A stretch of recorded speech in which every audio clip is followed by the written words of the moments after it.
to develop sorry, that threw me off, but it's a bit harder to develop empathy and to develop that reasoning that you as a person need to truly.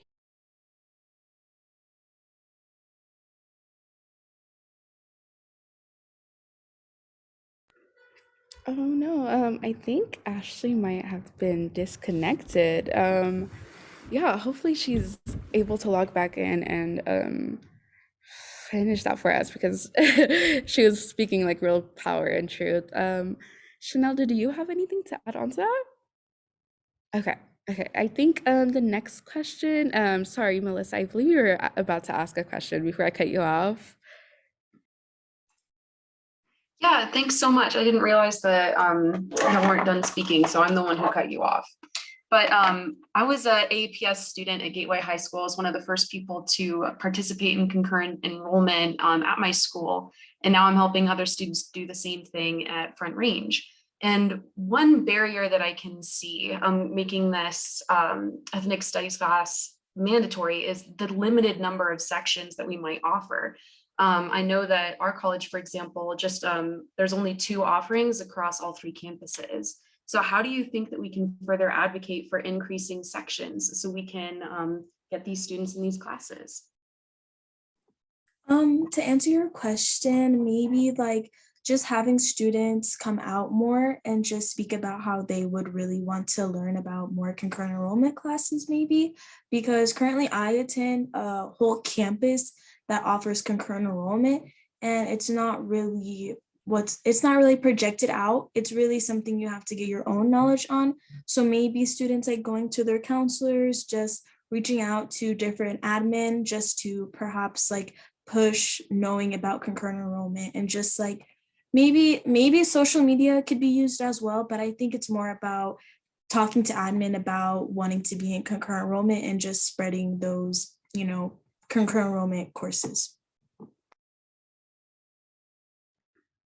Yeah, I think like if like schools prioritize like the students' needs and values, then they would be the ones responsible for making this available to us. Um, yeah, sorry, and Ashley, like I just saw you joined us again. Did you want to finish what you were speaking on? I know it was really powerful. In all honesty, getting kicked out completely threw me off. I have no idea even what the question was. So I'm good, thank you. Yeah, no, that's completely understandable. Okay, sorry. Um, and I believe there was another question in the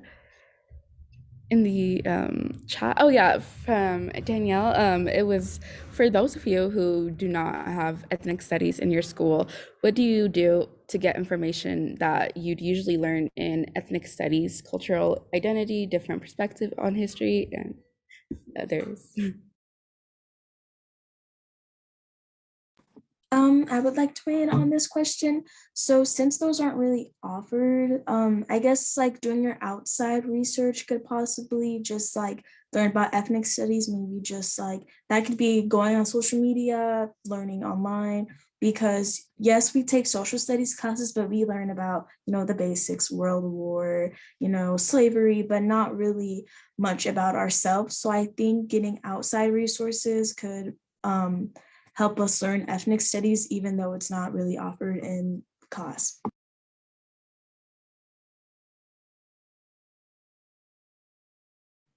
I just wanted to mention really quickly, I'm not sure if everyone already got this link, but I pasted the link to the equity report in the chat box. If anyone wants to review that, I do urge you all to read it though. Yeah, and just to add on a bit on that, it is like at my concurrent enrollment program, it is technically offered, but I wasn't able to even know it's been offered. And I'm not going to be able to take it until my last semester of my high school. So my experience has been like not being able to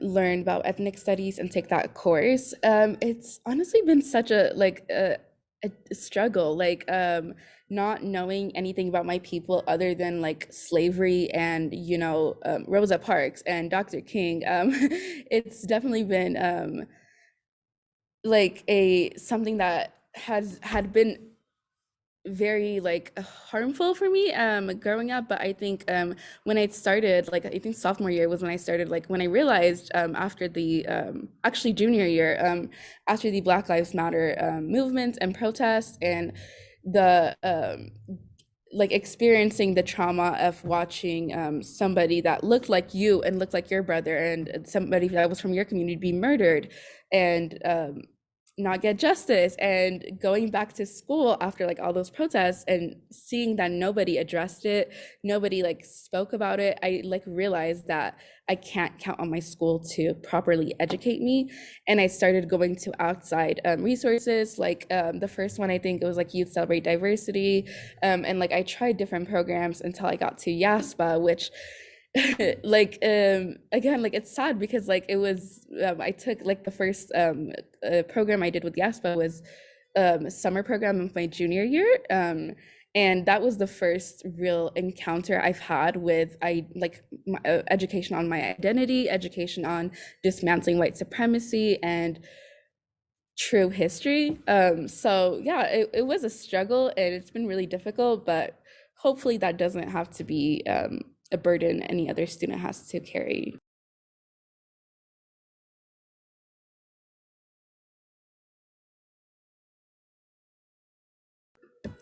And Ashley, did you sorry, want to- yeah. Ashley, did you sorry. want to weigh in? What was the question again? I was asking, hi, Ashley, this is Danielle Lewis. I was just asking for those students or those folks on the call who are unable to access ethnic studies in high school or as a concurrent enrollment option, where are you finding information? Like, what are some of the things that you have to do to learn about some of the things that you would learn in an ethnic studies curriculum? Okay, thank you.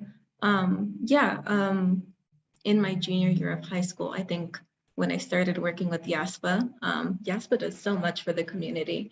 That's when I truly started to really understand ethnic studies. And I was never offered ethnic studies throughout high school. And even now in college, there's not that many courses available for me to take surrounding such, which is quite disappointing in and of itself. But the biggest resource that I had was my community. Not only understanding my community, but reaching out to my community, understanding the needs that we had, the ones that we wanted to get, just being a part of Aurora. I grew up in Denver, but I have made Aurora my home in every way possible. And the biggest way that I have been able to do that was through YAASPA and through Dr. Janice. She truly does so much. And when I first started with YAASPA, it was because she saw something in me that I didn't see in myself. So yeah, I genuinely think that the community was the biggest way in which I was able to learn about ethnic studies when I wasn't granted any access to that in my education.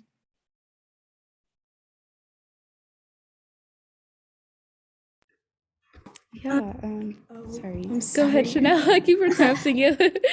I wanted to go back to what Shonda Green said about looking at live remote options. Did you guys want to further expand on that? Well, Shonda, would you like us to further expand on that?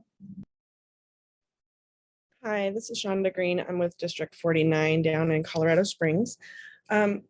And I was just responding a little bit to something else that was either in the chat or said out loud, and I'm not sure which it was at the time. And it was about how you can support additional sections when you, how to prove that you need that and how to get those. So that was just a thought I had, that either looking into live remote options where you can have more that students joining to a group that's already in person, but also just creating some data and keeping that handy to show how many students are interested. With our district, anytime we have a class that has a full roster and a wait list that would make up another class, we're able to pretty easily request another section from our local community college. So it was just some strategies that I was thinking out loud about.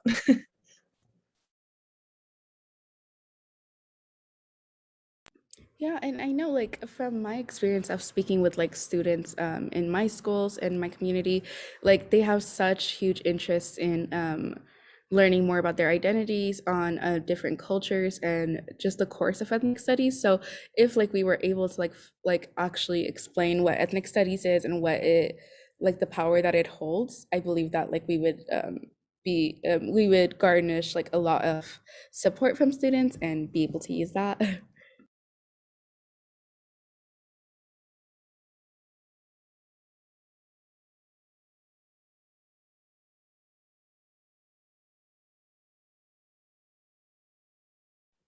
I agree. I think it's like anything else, it's a matter of promotion, right? So that needs to be a focus from the counselors who are helping students pick their courses, is to make sure that students are aware of what their options are.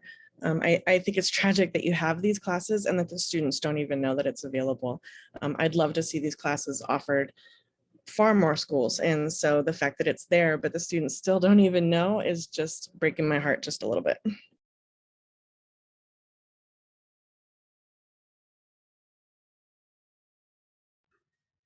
Um, I don't know if I skipped any other question, but I think Adriana just put in our next question. If there was another question, please let me know.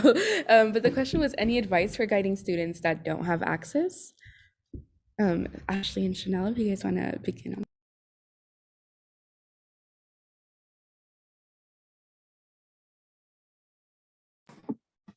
Well, some advice for students that don't have access. I was probably thinking you could just reach out to your counselor.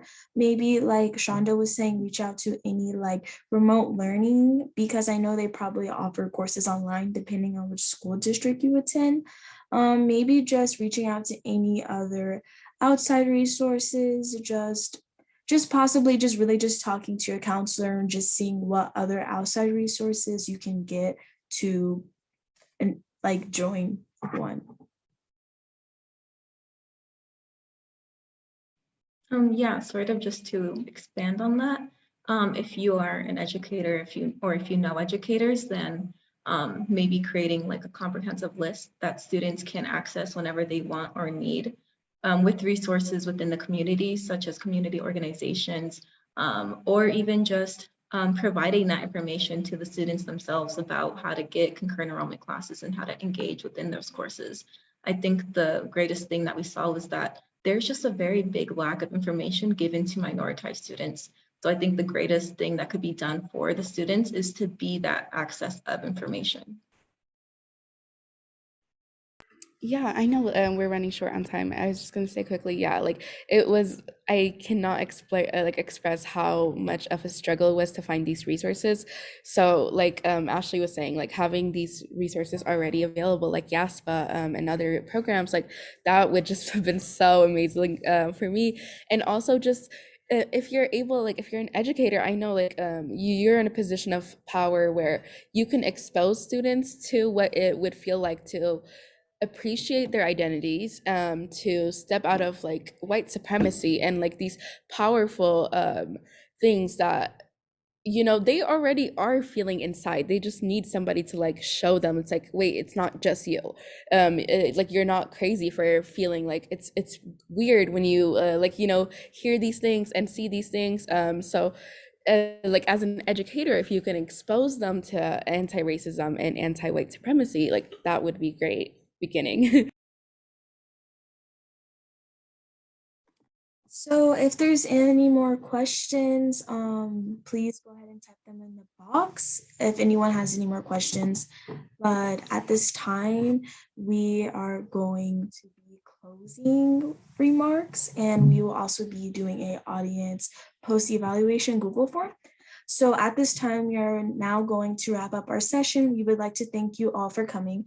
We have a post-evaluation Google form that we would like you all to complete before you leave our session. We are giving you 5 minutes to complete this form, and the link is down below.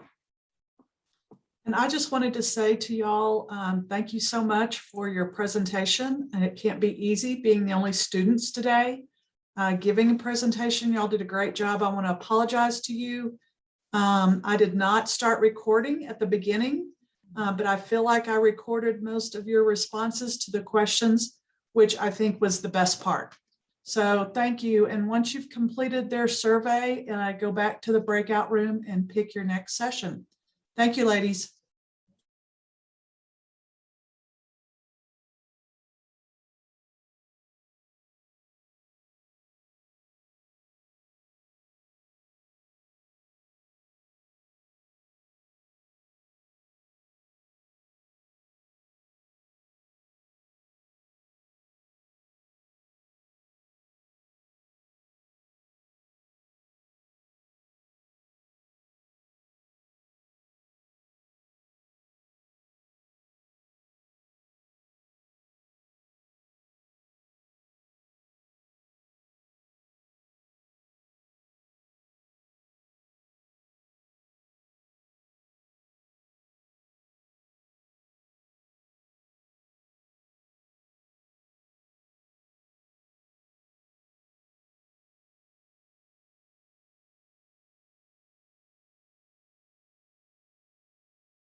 Okay, so I think it's ending. So yeah, good job, guys. I'll see you in our next meeting on Wednesday. Okay, bye guys.